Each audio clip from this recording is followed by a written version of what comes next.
Hey fam. Isaiah here. Yours truly Spoiler King. Today we are going to speak about latest movie, Moonfall, starring Patrick Wilson and Halle Berry. Before you get into the movie, you guys know the drill. If you enjoy our vids, if you want to see more in future, leave a like and comments below. And also subscribing and hitting that bell is a very real way directly supporting the channel, and it's completely free. And finally, this video will contain movie spoilers. You have been warned. Okay, so let's get into it. Hey guys, welcome back to my channel. Today we're talking about the epic disaster movie of the year, Moonfall. Buckle up, because this movie will take you on a wild ride through space and time. The movie begins on January 12, 2011. Astronauts Brian, Jocinda and Marcus are repairing a satellite. Everything goes well until astronaut Brian notices a swarm of nanotech creatures coming speedily towards them. Suddenly their systems start malfunctioning. An estranged metallic black swarm comes at them and hits the shuttle, knocking out Jocinda and getting Marcus thrown away. Brian tries to grab Marcus before he floats away, but unfortunately gets pulled back to the spaceship and he loses his friend to the dangers of space. After re-entering the shuttle, he attempts to contact Marcus but to no avail. The commander Jocinda is unconscious due to the crash. Brian decides to fly the survivors back to Earth. While he tries to find a way to return to Earth, he doesn't notice the swarm entering a hole in the moon. Brian successfully manages to land the shuttle back on the planet, and he's considered a hero for such a deed. After 18 months long investigation on the incident, nobody believes his story and Jocinda can't defend him because she was unconscious.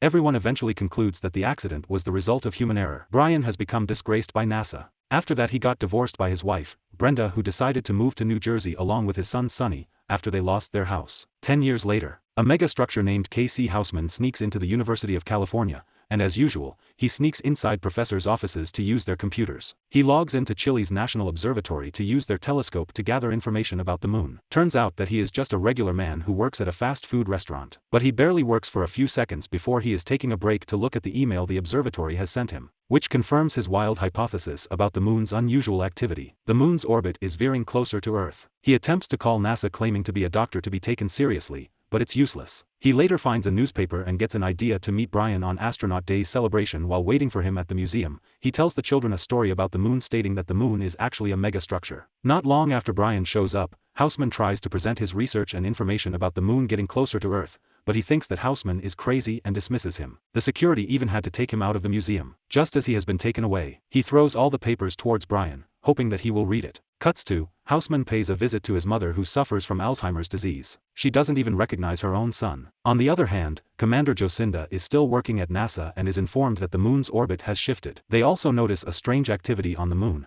but at this point they still have no idea what that is. Meanwhile, Brian now lives alone. While his ex-wife Brenda has married another guy named Tom and has 2 daughters with him, she calls Brian to inform him that Sonny is being arrested by the police for high-speed driving. The next day he goes to his bail hearing. Since Brian keeps interrupting during the hearing, the judge has to postpone the hearing for a week, meaning that Sonny has to stay in jail for that amount of time. To make things worse, Brian even tries to bribe the judge to let Sonny out. Jocinda and her team finally discover that the moon is heading towards Earth and its city size. Debris will hit the Earth in 3 weeks. They also find a hole on the moon's surface, meaning that their time is getting shorter and shorter. Shortly after, the news about the moon leaks to the public and becomes trending in social media. General Doug Davidson, who turns out to be Jocinda's ex-husband, immediately calls Jocinda to confirm the information while asking their son Jimmy's condition. NASA conducts a press conference to clarify everything, telling the others to calm down and nothing to worry about. However, everyone panics, chaos happening everywhere, and frantic shoppers continue to stockpile supplies. At the same time, NASA organizes a shuttle launch with a crew of 3 astronauts to investigate their findings on the moon's surface. Unfortunately, just as they release a probe to the moon's hole, the same swarm appears and attacks the shuttle. It breaks into the shuttle and kills the entire crew. Cuts to the Earth, everyone starts to evacuate, and the news also begins to mention that the moon is actually some sort of orbital megastructure, which shocks Brian. He finds footage of Houseman talking about the moon's anomaly. Thus, he later decides to approach him. Houseman reveals that he has been studying distant planets for years, searching for megastructures that are orbiting in our solar system. Soon after, a tsunami hits California, wherein Brian has to help Houseman when he gets swept up by the water. Luckily, they're still able to survive. Back to Jocinda, her colleague gives up as he realizes that they have been defeated by nature, but she still wants to fight.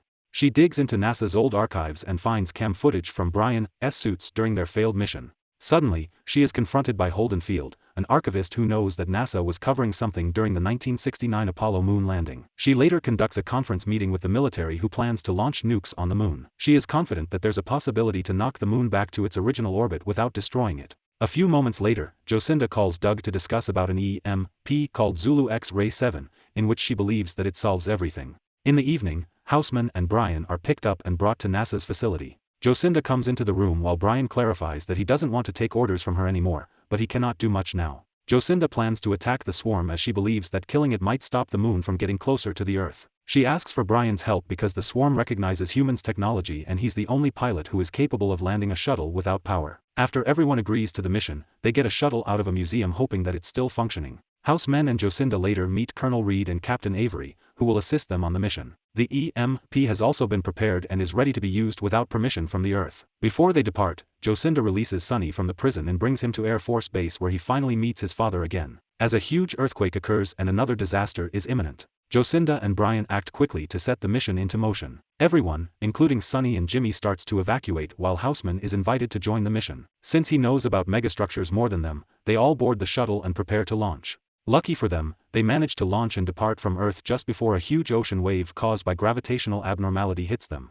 However, one of the machines suddenly dies and they start losing speed. Housemen and Jocinda panic. But thanks to Brian's skill, they eventually managed to reach outer space. In space, they refuel the spaceship before making their way to the moon, which almost collides with the Earth. It's also seen that the moon's debris starts raining down on the Earth. Meanwhile, Sonny, Jimmy and Michelle manage to escape from the water and are on their way to Colorado. Not long after, Doug calls Jimmy to ensure they're safe. Unfortunately, they are robbed by thieves and they're forced to walk while searching for another car. As the moon draws near her, another gravitational shift occurs, causing people to be pulled up into the air. Michelle, Sonny and Jimmy make it to Sonny's relative's place, but a lady appears and starts shooting them because she thinks they're intruders. Tom, who is actually Brenda's new husband, comes out to pick them up. They gather at Tom's house, but the media keep striking and Michelle suggests they immediately head over to Colorado. The trio eventually arrive at the moon and place the EMP at the predetermined location as bait. The swarm then shows up and surrounds the EMP. However, just before Brian detonates the EMP, the swarm notices them and proceeds to attack the shuttle. They break all the electronic devices, causing the swarm to retreat to the hole immediately. The crew concludes that the swarm's program to seek out organic matter in an electronic environment,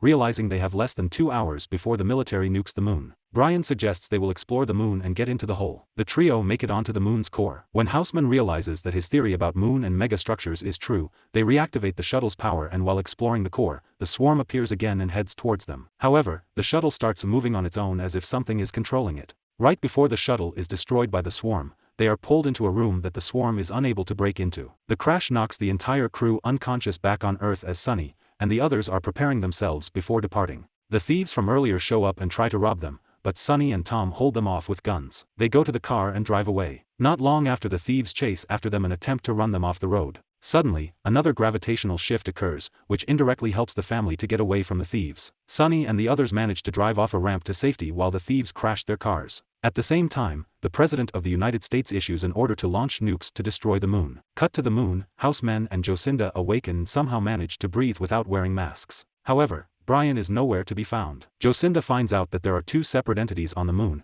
and one of them is trying to help them. Brian wakes up in a room where he meets the moon's operating system, which takes the form of Sonny. As a child, the OS reveals it was created by ancient humans, billions of years ago, when technologies were so advanced and wars were only memories of long bygone times. It adds that the swarm is an artificial intelligence to serve humans at that time. But one day it took on a mind of its own, transforming into countless swarms of nanotechnology and killing its creators to eliminate any threat to its existence. Since the swarms attack all electronic objects that contain organic life, their ancestors gave up their existence so that humans could be reborn one day. Lastly, the OS tells Brian that the only way to defeat the swarm is to lure it away from the core, so the moon will automatically return to its orbit. After that, the crew regroup again and eventually find a new shuttle with a special weapon equipped within it. They make one last attempt to battle the swarm. Nikki eventually reaches the others, but when Sonny and Michelle attempt to go find Tom, Sonny is knocked away by a falling tree that pins him down. Back in the moon, the trio try to lower the swarm out of the moon's core. Brian offers to sacrifice himself to stay behind and eliminates the swarm while ordering the others to return to the Earth. But as Brian and Jocinda argue, the Houseman silently locks himself with the EMP and releases himself from the shuttle. Just after Brian and Jocinda bid him farewell, the swarm emerges and surrounds Houseman's pod. He then detonates the EMP,